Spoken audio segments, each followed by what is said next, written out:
Hello friends, நம்ம இன்றைக்கி அதை பற்றி பார்க்க போனால் மல்லி வரப்போகிற எபிசோடில் என்ன இன்ட்ரெஸ்டிங்கான சுவாரஸ்யமான விஷயம் நடக்க போதாங்க பார்க்க போகிறோம். வாங்க வீடியோக்குள்ளே போயிடலாம். நம்முடைய மல்லிக்கிட்ட பார்த்திங்கன்னா இந்த ராஜேஸ்வரி டிவோர்ஸ் பத்திரத்தில் வந்து கையெழுத்து வாங்கின விஷயத்தை வந்து நம்முடைய விஜய்கிட்ட வந்து சொல்லாத வந்து மறைச்சிட்றாங்க. அதுக்காக பார்த்திங்கன்னா நம்முடைய வெண்பா வந்து இதெல்லாம் வந்து பார்த்துட்டு நம்முடைய விஜய்கிட்ட வந்து சொல்கிறாங்க. சொல்லிட்டு அப்புறம் பார்த்திங்கன்னா அவங்க அக்கா கிட்ட வந்து எதுக்காக வந்து மல்லிக்கிட்ட வந்து இந்த மாதிரி சைன் வாங்கினீங்க அப்படின்ற மாதிரி வந்து கடுமையாக வந்து கோவப்படுறாங்க.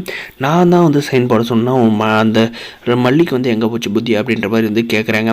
அவள் வந்து அறிவு கிட்டவர், உங்களுக்கு என்ன, நீங்கள் எதுக்காக வந்து வாங்கினியா, அந்த டிவோர்ஸ் பேப்பரில் வந்து கையெழுத்து போட்டேன்னா வெண்பா வந்து என்கிட்ட இருக்க மாட்டா, அது உங்களுக்கு தெரியும்ல அப்படின்ற மாதிரி வந்து பயங்கரமாக வந்து இந்த ராஜேஸ்வரி வந்து கழுவி ஊற்றிட்டு நம்முடைய மல்லிக்கிட்ட போயிட்டு வந்து கோபுறாங்க. ஏன் மல்லி, உன்னை யார் வந்து டிவோர்ஸ் பத்திரத்தில் வந்து கையெழுத்து போட சொன்னது? நீ என்ன பண்ணி வச்சிருக்கன்னு தெரியுமா? இப்படி இப்போ நீ வந்து பண்ணி வச்சிருக்கிற வேலையால் வந்து வெண்பா வந்து என்னை விட்டு போயிடுவா அப்படின்ற மாதிரி வந்து சொன்னமே பார்த்தீங்கன்னா நம்மளுடைய மல்லி வந்து ஷாக் ஆகுறாங்க. என்ன சார் சொல்கிறீங்க அப்படின்ற மாதிரி வந்து கேட்டுக்க, இப்போ என் கையில் இருக்கிற கோர்ட் ஆர்டரை பார்த்தியா, இது வந்து நீ நானும் கணவன் மனைவின்ற மாதிரி இது கோர்ட்டில் வந்து சப்மிட் பண்ணப்போ வந்து வெண்பா வந்து என் கூட இருக்கணும் அப்படின்ற பேப்பரு இப்போ தான் வந்து கோர்ட்லேருந்து வந்ததற்கு நீ அதுவாளிக்குள்ளே வந்து என்னவே வந்து கேட்காத நீ வந்து இந்த டிவோர்ஸ் பத்திரத்தில் வந்து அவங்க கேட்குறாங்கன்ட்டு கையெழுத்து போட்டு கொடுத்துருக்கே, இனிமேல் வந்து வெண்பா எனக்கு வந்து கிடைக்க மாட்டாளா அப்படின்ற மாதிரி வந்து ரொம்பவுமே மனதளவில் வந்து வருத்தப்பட்டு கேட்குறாங்க. சார், இந்த விஷயத்தை வந்து நீங்கள் முன்னாடியே வந்து சொல்லியிருந்தால் கண்டிப்பாக வந்து அந்த டிவோர்ஸ் பேப்பரில் வந்து கையெழுத்து போட்டு இருக்க மாட்டேன். இப்போ கூட ஒன்றும் இல்லை, அது வந்து உங்களுடைய அக்கா கிட்ட தானே இருக்குது அந்த டிவோர்ஸ் பத்திரம், அதை வந்து நீங்களே வந்து வாங்கி வச்சிக்கலாமே அப்படின்ற மாதிரி வந்து சொல்கிறாங்க. நான் வந்து கேட்டாலே அவங்க வந்து கொடுக்க மாட்டாங்க மல்லி, அவங்க எப்படியாவது வந்து உன்னை இந்த வீட்டை விட்டு அனுப்பதை வந்து பார்ப்பாங்க அப்படின்ற மாதிரி வந்து சொல்கிறாருங்க. நான் வந்து உன்னை வந்து மனைவி வந்து ஏற்றுக்கலனாலையும் என்னால் வந்து வேறு பொண்ணை வந்து நினச்சி கூட வந்து பார்க்க முடியாது.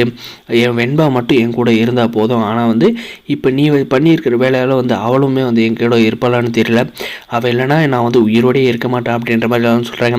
நம்ம விஜய் வந்து இவ்வளோ வருத்தப்பட்டு பேசினாலும் பார்த்தீங்கன்னா நம்மளுடைய மல்லி வந்து ஆக்ஷனில் வந்து இறங்க போகிறாங்க. அந்த ராஜேஸ்வரி கையில் இருக்கிற பேப்பர்ஸ் எல்லாம் வந்து புட்டிங்கி கிழிச்சு எரிக்கி தூக்கி வந்து போட போகிறாங்க. அப்படி இல்லைன்னா இந்த ராஜேஸ்வரிக்கு இந்த ரஞ்சிதா அந்த கிழவிக்கெல்லாம் பார்த்திங்கன்னா கொடுக்குற டார்ச்சரில் அவங்க பார்த்திங்கன்னா அந்த பேப்பரை வந்து அவங்களே வந்து எடுத்துகிட்டு வந்து கொடுக்குற மாதிரி வந்து நம்மளுடைய மல்லி வந்து செய்ய போகிறாங்க. நம்ம வெண்பாவை விட்டு எப்பவுமே வந்து நம்மளுடைய மல்லி வந்து போக மாட்டாங்க அப்படின்றதாங்க ஒரு எபிசோடில் வந்து காட்ட போகிறாங்க.